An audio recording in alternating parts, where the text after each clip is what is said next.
Hello दोस्तों, study with BS classes में आपका बहुत बहुत स्वागत है। आज हम 10 डेली एमसीक्यू और 1 डिस्क्रिप्टिव क्वेश्चन डिस्कस करेंगे और ये जो डिस्कशन होगा वो यूपीएससी के सिलेबस से संबंधित होगा। ठीक है, तो स्टार्ट करते हैं आज का टॉपिक। आज का टॉपिक है preamble of the Indian constitution. भारतीय संविधान की जो प्रस्तावना है उसके संबंध में हम क्वेश्चन डिस्कस करेंगे। फर्स्ट क्वेश्चन क्या है? Which of the following statement is are correct regarding the status of the preamble of Indian constitution. भारतीय संविधान की जो उद्देशिका या जिसे वो कहते हैं, क्या बोलते हैं, प्रस्तावना, उसके बारे में ये प्रश्न है।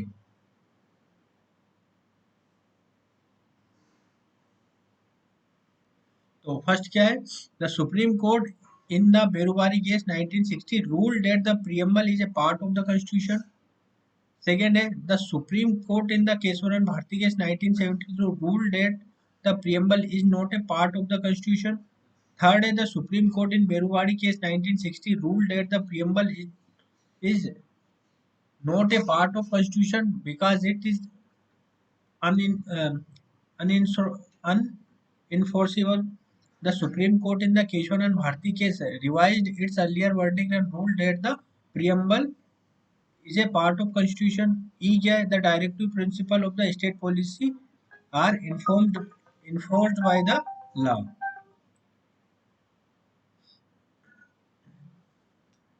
तो इसका करेक्ट आंसर है B, C and D are correct. जो इसका ये थर्ड है, C and D are correct.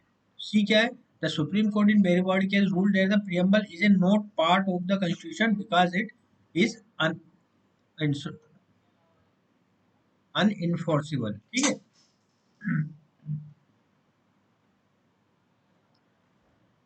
ठीक है, तो ये हो जाएगा इसका आंसर। ठीक है, ये इसका करेक्ट है और ये करेक्ट है। फर्स्ट क्यों रॉन्ग है? Rule that the preamble is a part of, इसने नहीं, प्रियम्बल इज नॉट पार्ट बताया था इसमें। सेकंड क्यों रॉन्ग है? The Supreme court the rule that preamble is a not part, इसमें बताया था पार्ट है, केशवन भारती में बोला था पार्ट है। और ई क्यों रॉन्ग है? The directive principle of the state policy are enforced by the law, ये भी नहीं है। ठीक है, ये नॉट इन्फोर्स्ड है। ठीक है, ये भी रॉन्ग। तो option B is correct. Next, which of the following statement about the sovereignty in the context of Indian constitution is correct? जो sovereignty है, संप्रभुता है, इसके बारे में बताना है कि कौन सा कथन सही है। sovereignty in India rests solemnly with the parliament, ये कथन wrong है। ठीक है, the sovereignty in India based on the popular sovereignty meaning it rests directly or indirectly on the consent of the people, ठीक है, ये बिल्कुल सही है, संप्रभुता भारत के लोगों में निहित है। ठीक है, the Indian parliament sovereign because it is a federal country, ये बिल्कुल wrong है।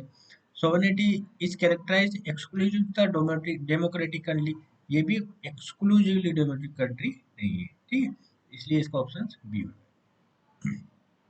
नेक्स्ट है which of the following statement best describe the relationship between the preamble of Indian constitution and the sovereignty.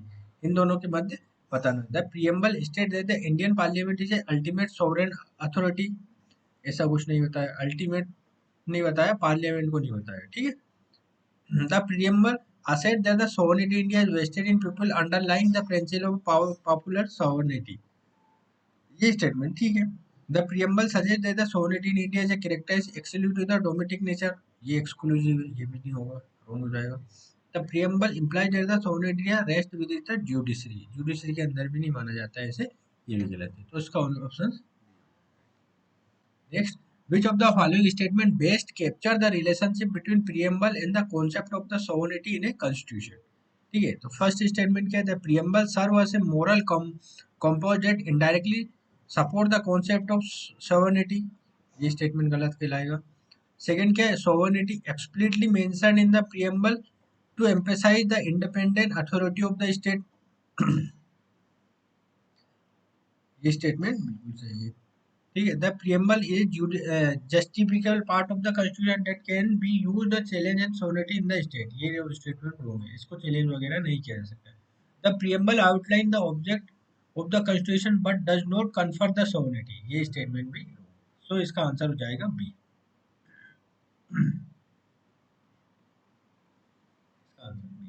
Next, fifth question है the 42nd amendment of the constitution of India made several changes to the preamble. How many of the following statement are correct regarding the दो statement? जो 42 संविधान संशोधन है इसके तहत preamble में संशोधन किए गए थे उसी के संबंध में प्रश्न पूछा गया। The term secular was added to the preamble, ये बिल्कुल ठीक है। The term sovereign was removed from the preamble, गलत, ये सोवरेन को ऐसा कुछ रिमूव नहीं किया। The term socialist was added to the preamble, ये बिल्कुल सही है। The term unity of the nation was replaced by the unity and integrity of the nation, ये बिल्कुल सही है। ठीक है, तो ये थ्री इसके थ्री स्टेटमेंट करेक्ट है। The term fraternity is included in the preamble of the Indian Constitution. How many of the following statements are correct regarding its inclusion and implications? ठीक है, the term fraternity was added during the 42nd amendment, नहीं इसको 42nd amendment में नहीं जोड़ा गया है। ठीक है, fraternity aims to ensure dignity of the individual, ये बिल्कुल ठीक है। fraternity is meant to foster international relation, इससे इसका कोई संबंध नहीं, ये गलत है। fraternity promote unity and integrity of nation, ठीक है, ये बंधुता है जो ये बी और फोर, टू और फोर को फॉलो करती है, तो इसका ऑप्शन हो जाएगा टू, वो टू स्टेटमेंट आ जाएगा। So, B is answer. Next, the term integrity include the preamble of the Indian Constitution. How many of the following statement are correct regarding its inclusion and implication? Preamble integrity को, the term integrity was added during the 42nd amendment, ये बिल्कुल ठीक है।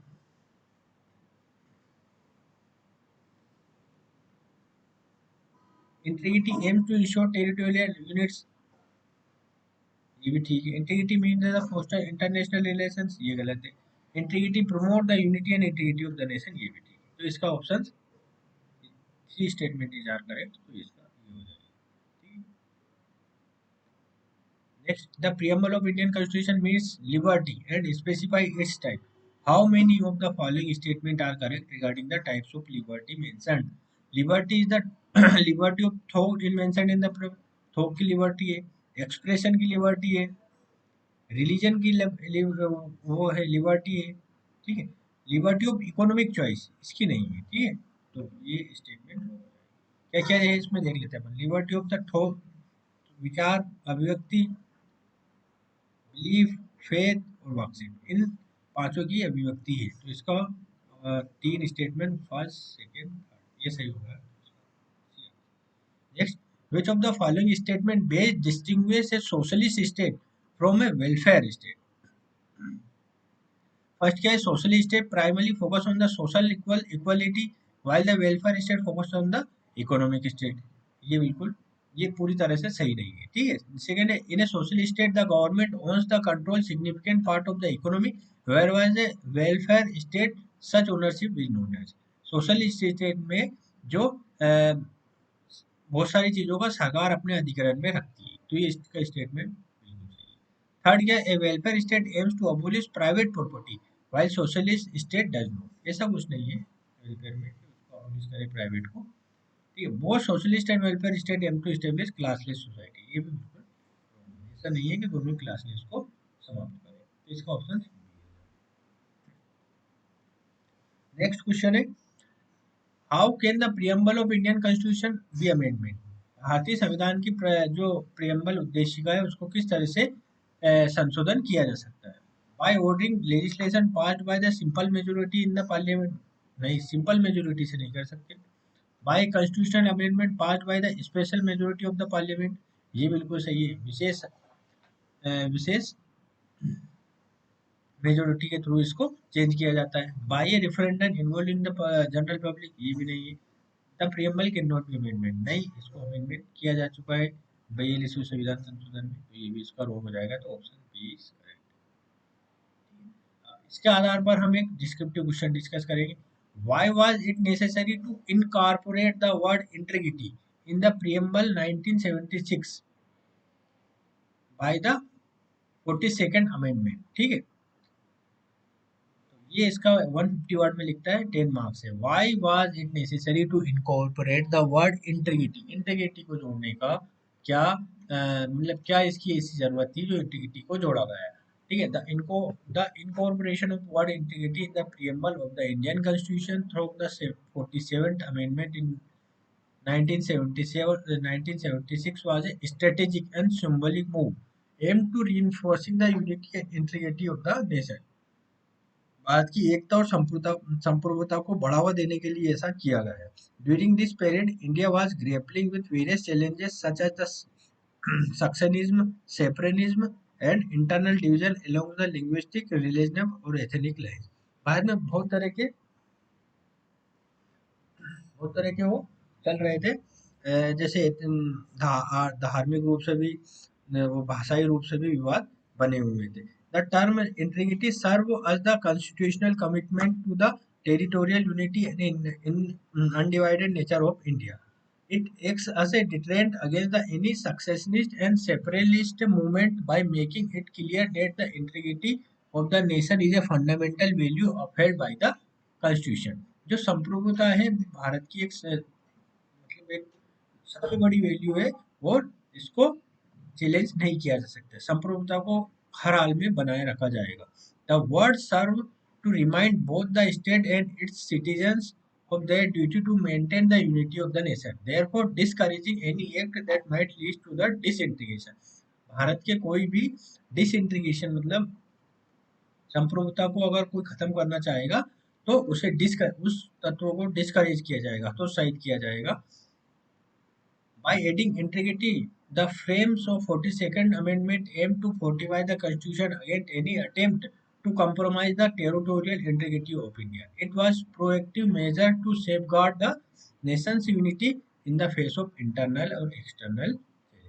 तो ये पूरा इसी पे बना हुआ है कि प्रियम्बल 10 MCQ और 10 MCQ और एक डिस्क्रिप्टिव क्वेश्चन इसी पे बनाया है. अगर आपको इसमें कोई क्वेरी या डाउट है तो आप डिस्क्रिप्शन बॉक्स में लिख सकते हैं. Thank you so much.